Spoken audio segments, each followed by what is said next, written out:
Queridos alunos das turmas 8A e 8B de Geografia, quem fala com vocês é o professor Evandro e nós vamos falar sobre, na nossa aula online, sobre dispersão da população mundial e migrações. Bom, nós sabemos que a população mundial ela ocupa, inúmeros espaços no decorrer da história e o homem está sempre em movimento.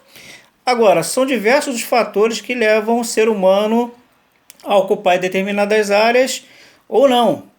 Eu gostaria de começar a falar com vocês aqueles fatores que levam o ser humano a ocupar mais alguns lugares do que outros. Bom, basicamente são três. O primeiro é o natural. Aquelas áreas que sejam favoráveis à ocupação humana, por exemplo, com climas amenos, áreas de planícies e vales, que sejam apropriadas, por exemplo, com solos férteis, que haja abundância de água, são áreas que foram mais ocupadas no decorrer da história. E até hoje também podemos dizer assim que acompanha esse contexto.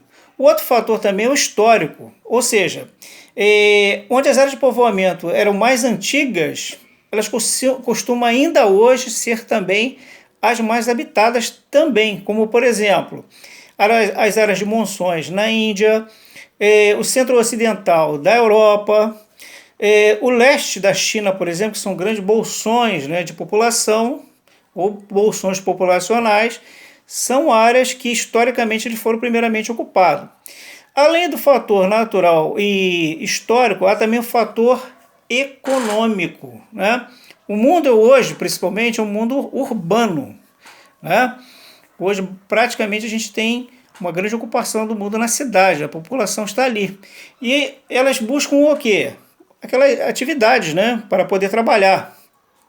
E então essas atividades industriais, de prestação de serviço, pela sua natureza e dinâmica, a gente pode dizer assim, elas acarretam grande concentração populacional. As pessoas ficam em torno dessas áreas industriais, em torno dessas áreas que favorecem o emprego, que vai gerar renda e sustento para a sua família. Então, por exemplo, nós podemos citar o Nordeste dos Estados Unidos, por exemplo, a Europa Ocidental, por exemplo, no Brasil, o eixo Rio e São Paulo, que tem grandes aglomerações também. Então, o fator econômico é um fator muitíssimo importante. A gente tem também que lembrar que os movimentos populacionais migratórios, eles são desde os tempos mais antigos, mais remotos, mas ele continua acontecendo ainda hoje. E eles podem ser forçados ou podem ser espontâneos também. E é o que acontece. Essas migrações, elas não são aleatórias, elas não acontecem fora de um contexto, muito pelo contrário. Elas acontecem vinculadas a um contexto socioeconômico e político mundial. E elas podem ser locais, podem ser regionais ou pode ser também o quê? Internacionais. Então, vou ver algumas condições pelas quais a gente pode dizer que a população está sempre em movimento, estão sempre migrando. Bom, primeiro a gente pode falar dos chamados movimentos das causas estruturais. Por exemplo, se é um país com problemas econômicos, ou sua economia está estagnada, não há uma perspectiva de progresso, as pessoas geralmente mudam para áreas mais favoráveis. E a outra também é o que a gente chama de problemas conjunturais, quando há crises políticas, revoluções, perseguições, a gente acredita também que muitas pessoas vão estar o quê? Constantemente em movimento, em busca de lugares mais favoráveis à sua ocupação. Um outro fator também que a gente pode considerar é o seguinte, que as migrações ela pode ser classificada com dois fatores importantes.